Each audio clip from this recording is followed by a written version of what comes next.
Hi friends, welcome our channel നാത്തുൻ tips and stitching. അപ്പോൾ നമ്മുടെ വീഡിയോസൊക്കെ നിങ്ങൾക്ക് ഇഷ്ടപ്പെടുന്നു ഞാൻ വിശ്വസിക്കുന്നു. ഇഷ്ടപ്പെടാത്തവരുണ്ടെങ്കിൽ കമൻറ്റ് ചെയ്തോളോ. അതുപോലെ നമ്മുടെ ചാനൽ ഇനിയും സബ്സ്ക്രൈബ് ചെയ്യാത്തവർ സബ്സ്ക്രൈബ് ചെയ്തോളോ. നമ്മുടെ ഇന്നത്തെ ടിപ്സ് എന്ന് പറയുന്നത് ഇതിൻ്റെ ഒരു ടിപ്സാണ് കേട്ടോ. അപ്പോൾ നിങ്ങൾ വിചാരിക്കുന്നത് എന്താ ചെടിയൊക്കെ പറിച്ചു വന്നിരിക്കണേന്ന്? വേറെ ഒന്നല്ല, നമ്മുടെ കുട്ടികൾക്ക് വേണ്ടിയിട്ടുള്ള ഒരു ചെറിയൊരു ടിപ്സായിട്ടാണ് നമ്മളിന്ന് വന്നിട്ടുള്ളത്. കാരണം നമ്മുടെ കുട്ടികൾക്ക് ഏറ്റവും കൂടുതൽ വരുന്ന ഒരു ഇതാണ് കഫൊക്കെ ഇട്ട് വരുന്നത്. അപ്പോൾ എല്ലാ അമ്മമാർക്കും ഉള്ള ഒരു വിഷമം, അമ്മമാർക്കല്ല അച്ഛന്മാർക്കും ഉണ്ടാവും.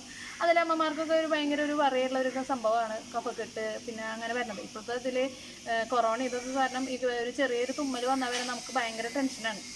അപ്പോൾ ഈ ഒരു ചെടി വെച്ചിട്ട് നമുക്ക് അതിനുള്ള ഒരു ചെറിയൊരു മാറ്റം സംഭവിക്കാനുള്ള ഒരു കുഞ്ഞു ടിപ്സായിട്ടാണ് വന്നിട്ടുള്ളത്. ഈ ചെടിയുടെ പേര് നാട്ടിലൊക്കെ പറയുന്നത് മുയലൻ ചെവി എന്നാണ് പറയുന്നത്. അപ്പം ഇത് വെച്ചിട്ട് നമുക്കൊരു 5-6 കട നമ്മുടെ പറമ്പിലൊക്കെ കിട്ടുന്നതാണ്. ഇതിപ്പോൾ നമ്മുടെ എല്ലാ പറമ്പിലും കിട്ടുന്ന ഒരു സംഭവമാണത്. അപ്പം ഇതൊരു 5-6 കട വെച്ച് ഇതിൻ്റെ ഇലയും ഇത് ഫുള്ളായിട്ട് എടുത്തിട്ട് തന്നെ നമ്മളൊന്ന് വെളിച്ചെണ്ണ കാഴ്ച, നമ്മൾ വീട്ടിൽ സാധാരണ എന്തെങ്കിലും ഇട്ട് വെളിച്ചെണ്ണ മുറുക്കുന്നതിൻ്റെ ഒപ്പം തന്നെ ഇതും കൂടി ചേർത്ത് മുറുക്കിയിട്ട് നമ്മുടെ കുട്ടികളുടെ തലയിൽ കുളിക്കുന്നേക്കാളും മുമ്പൊക്കെ തേച്ച് കഴിഞ്ഞാണെങ്കിൽ കഫക്കെട്ടിന് ഒരു പരിധി വരെ നമുക്കൊരു നല്ലൊരു റെമഡിയാണ് ഈ മുയലൻ ചെവി എന്ന് പറയുന്ന ചെടി. അതേപോലെ തന്നെ കുട്ടികൾക്ക് ചെവി വേദന അതൊക്കെ വരുന്നവർക്ക് ഇതിൻ്റെ ഇല പൊട്ടിച്ച് നമ്മൾ കയ്യിലിട്ട് നന്നായി തിരുമ്പി കുറേ നോക്കിയരുത്, ഒരു തുള്ളി ഒഴിച്ച് കൊടുത്തു കഴിഞ്ഞാൽ നമുക്ക് കുട്ടികളുടെ ചെവി വേദനയ്ക്ക് ഒരു കുറവ് വരും.